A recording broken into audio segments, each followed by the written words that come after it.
पिछले वीडियो में हमने सीखा कि स्टॉक मार्केट क्या होता है और स्टॉक मार्केट में उतरने से पहले कुछ ऐसे कॉन्सेप्ट हैं जो कि आपको सीख लेना चाहिए। जैसे कि मैं आज ये 3 चीज कवर करने वाला इस स्टॉक मार्केट में, जो कि आप ये सेकंड वीडियो मेरा एपिसोड होने वाला है, क्योंकि मैं लंबे एपिसोड की मैं बनाने की कोशिश कर रहा हूँ।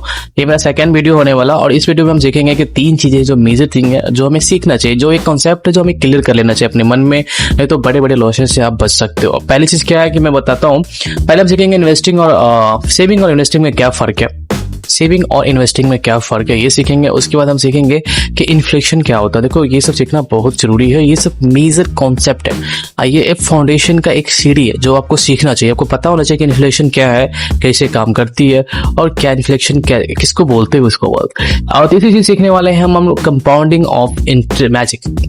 कंपाउंडिंग ऑफ मैजिक में जैसे कि आप चार्ट पे देखो कि मैं 3 चीज सीखने वाले हैं। सेविंग सीखने हैं, सेविंग और इन्वेस्टिंग का फर्क सीखेंगे, इन्फ्लेशन सीखेंगे और तीसरी सीखेंगे हम कंपाउंडिंग मैजिक।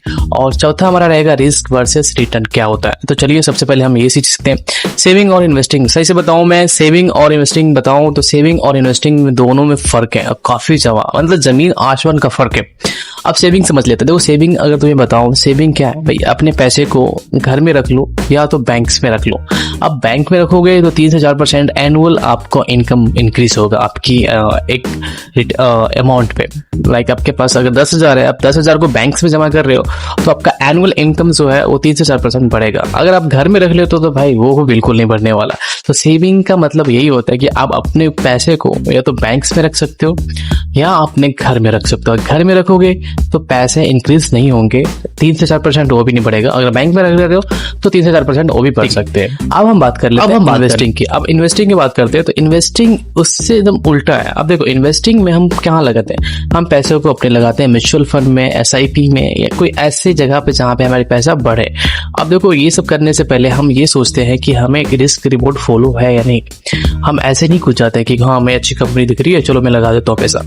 देखो सारी चीज को मेजर करते हुए, सारी चीज इन्फॉर्मेशन को लेके हमें पता चलता है कि हमें यहाँ पे इन्वेस्ट करना चाहिए, तभी इन्वेस्ट करें आप, क्योंकि ये मेहनत का पैसा भाई कमा रहे हो आप। इस पैसे को आप डुबा दोगे तो स्टॉक मार्केट में कहीं पे भी तो हर सही जगह पे आप पैसों को इन्वेस्ट कर सकते हो फॉर फ्यूचर, कि ये पैसा आपके इंक्रीज होता रहेगा।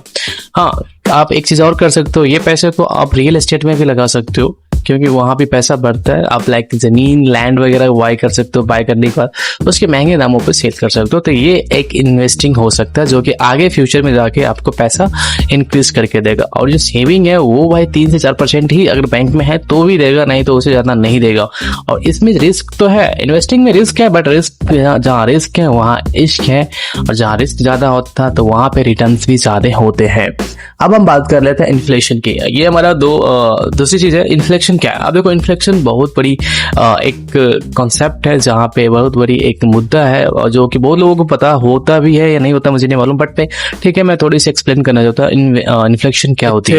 एक एग्जाम्पल के थ्रू समझते हैं इन्फ्लेशन क्या होता है। देखो आज से 10 साल पहले या 5 साल पहले की बात बताऊं तो समोसे की रेट क्या चल रही थी, 5 रुपए 10 रुपए, और आज वही समोसा का रेट कितना चल रहा है, 20 से 25 रुपए चल रहा है। तो अब समझो इन्फ्लेशन किसे कहते हैं, यही है इन्फ्लेशन। देखो इन्फ्लेशन में महंगाई क्या है कि अगर आप जो चीज आज खरीद रहे हो, आज से 10 साल बाद उसी प्राइस में उस चीज का उसका रेट नहीं रहेगा, उससे बढ़ जाएगा। अब जैसे कोई फोन आप खरीदे थे, कितने में खरीदे थे पहले, महंगाई थी ना, चलो अब तो इतने कबारों की तरह फोन मिलने लगा है कि यार ये फोन इतनी सस्ती मिल रही है, ये फोन सस्ती मिल रही है। तो कंपटीशन के साथ साथ इन्फ्लेशन भी बढ़ रहा है। अब हर चीज आप देखो, जैसे कि आप पार्लेजी तो चलो ठीक है रेट उसका उतना ही है भाई, और बिस्किट का दाम देखो तो उसका प्राइस बढ़ के इतना हो गया। तो बहुत सारे एग्जाम्पल है मार्केट में और बहुत सारी चीजें हैं।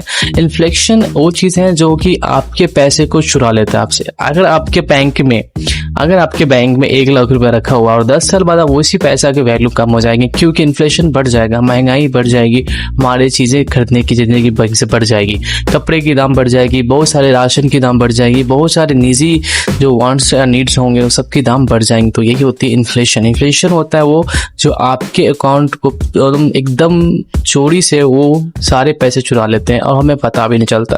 तो हमेशा अपने बैंक में पैसे को मत रखा करो, दैट्स अ सेविंग। बट ठीक है सेविंग तो है, बट आप इन्फ्लेशन के आपके सेविंग का अकाउंट उड़ा देता है अपने ऑटोमेटिक। तो आप इन्वेस्टिंग करो, सबसे बेस्ट तरीका है और सबसे बेस्ट चीज ये है कि इन्वेस्टिंग करो।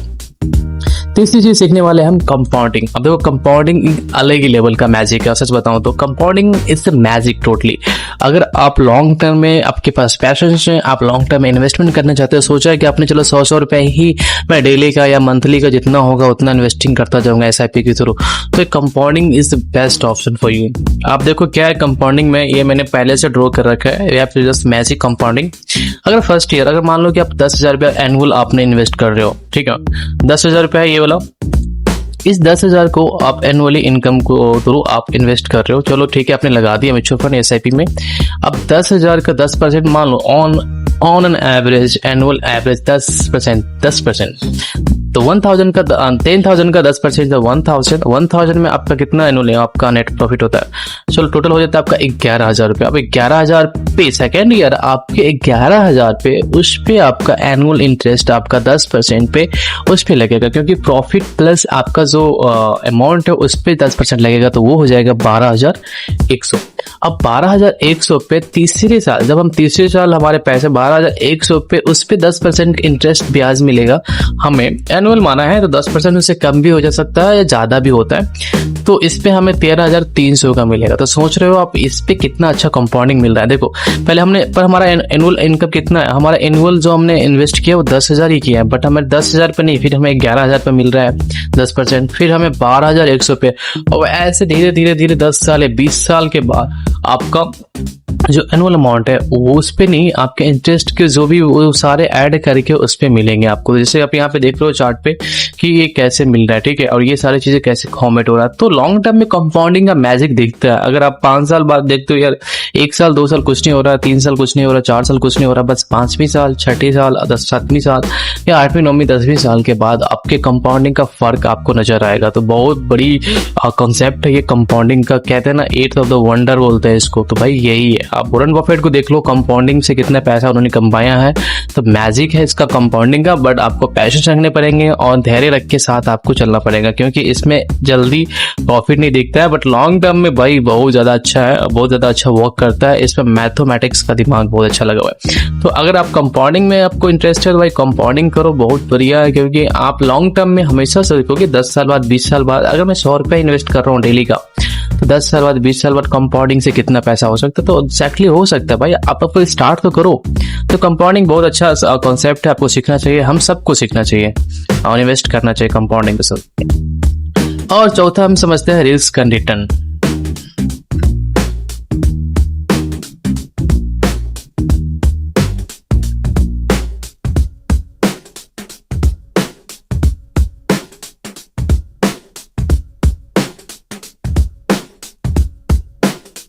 अब हम बात कर लेते हैं रिस्क और रिटर्न, रिस्क और रिवॉर्ड रिटर्न की।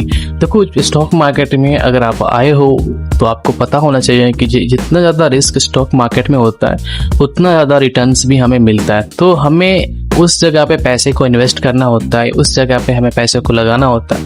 अगर आप बिगनर्स हो तो आपको म्यूचुअल फंड्स वगैरह में SIP जहाँ पे मिड कैप नहीं, स्मॉल कैप या लार्ज कैप में नहीं, हाई रिटर्न्स में नहीं लगाना है, आपको नॉर्मल लगाना है जहाँ पे आपको पैसा कम आए, बट ठीक है आपको रिस्क भी बहुत कम हो। आप जैसे निफ्टी 50 में लगा सकते हो आप, जिसमें 50 ऐसे कंपनियां हैं जहाँ पे छोटे छोटे आप वहाँ के शेयर होल्डर बन सकते हो। इन फ्यूचर में लगा सकते हो, बट ठीक है आप जहाँ पे भी लगाना चाहते हो लगाओ, बट वहाँ पे रिस्क बहुत ज्यादा है। तो रिस्क के साथ मैनेज करने के बाद आप रिस्क एंड रिवॉर्ड को फॉलो करिएगा, क्योंकि जहाँ रिस्क है वहाँ इश्क है। तो आज हमने सीखा ये सारी 4 चीजें सीखा, जिसमें एक चौथा भी है जो कि रिस्क एंड रिवॉर्ड भी है। चौथा बाकी वैसे 3 चीजें मैंने इस वीडियो में कवर किया है, सेविंग और इन्वेस्टिंग क्या है, इन्फ्लेशन क्या है और कंपाउंडिंग क्या है। तो 3 चीजों को मेजर है जो कि आपको सीखना चाहिए। अगर आप बिगनर्स हो तो भी सीखना चाहिए, क्योंकि ये सारे कॉन्सेप्ट अगर स्टॉक मार्केट में आप उतरते हो आपको पता ही नहीं है कि सेविंग और इन्वेस्टिंग में क्या फर्क है, इन्फ्लेशन क्या है, ये कंपाउंडिंग ऑफ मैजिक क्या है, और रिस्क और रिवॉर्ड कहाँ पे। देखो रिस्क और रिवॉर्ड बहुत बड़ी कॉन्सेप्ट है। अगर आप ट्रेडिंग आप जैसे जैसे आगे बढ़ोगे ना, आपको सबसे ज्यादा मेजर पॉइंट्स आपको रिस्क एंड रिवॉर्ड ही पड़ेंगे। और देखो बहुत सारे लोग रिस्क और रिवॉर्ड ना फॉलो करते हुए ना बहुत लॉसेस करते हैं, क्योंकि सबका रिस्क और रिवॉर्ड पता ही नहीं है। सच बताऊं तो पता भी है तो फॉलो नहीं करते भाई। सबसे बड़ी चीज ये है कि रिस्क रिवॉर्ड फॉलो करो, बहुत जरूरी है। और इसी पे पूरा आपका कॉन्सेप्ट टिका हुआ है स्टॉक मार्केट में, आपका साइकोलॉजी सारी चीजें, क्योंकि ये अगर सही हो गया तो आपको स्टॉक मार्केट में भाई अच्छे नॉलेज इन्फॉर्मेशन के साथ अगर आप ट्रेड करते हो तो आपका प्रॉफिटेबल आप हो जाओगे, सच बता रहा हूँ मैं, क्योंकि यही सबसे मेजर पॉइंट है रिस्क एंड रिवॉर्ड। तो हमेशा अपना रिस्क रिवॉर्ड फॉलो करते रहिए, क्योंकि आगे हम कॉन्सेप्ट में सीखने वाले हैं रिस्क एंड रिवॉर्ड कैसे फॉलो करते हैं, कैसे हम इन चीज़ों को ध्यान में रखें। अगले वीडियो में हम सीखेंगे एनएससी एंड बीएससी और सीबीआई कैसे काम करते हैं, इन चीज़ों का क्या वर्क है। और ये देखो बहुत इजीली कॉन्सेप्ट है कि जहाँ पे हम सीखने वाले हैं NSC and BSc and CB के बारे में क्या है और कैसे काम करते हैं। तो वीडियो से हेल्पफुल लगा हो तो मुझे सब्सक्राइब कर लेना, और अगर नए हो तो वही सब्सक्राइब कर लेना। और वीडियो कैसी लगी मुझे जरूर कमेंट में बताइएगा। अगर कुछ ऐसा गलत लग रहा है तो मुझे जरूर वो भी सजेशन दीजिएगा, क्योंकि मैं भी सुधार करने वाला हूँ और मैं एक न्यू हूँ। तो भाई सच में गलतियाँ तो होती रहती हैं, गलतियाँ से हम सीखेंगे और आप लोग जो भी कहेंगे उनसे सीखेंगे। तो अभी चलिए अभी के लिए इतना ही, bye bye and take care. मिलते हैं नेक्स्ट वीडियो में जहाँ पे हम सीखेंगे एनएससी बीएससी क्या है, कैसे काम करता है, और सीबीआई एसईबीआई का क्या काम है और कैसे काम करते हैं वो लोग। चलिए ये चीज समझेंगे, ज्यादा कॉन्सेप्ट नहीं है। तो मिलते हैं नेक्स्ट वीडियो में, अभी के लिए बाय बाय।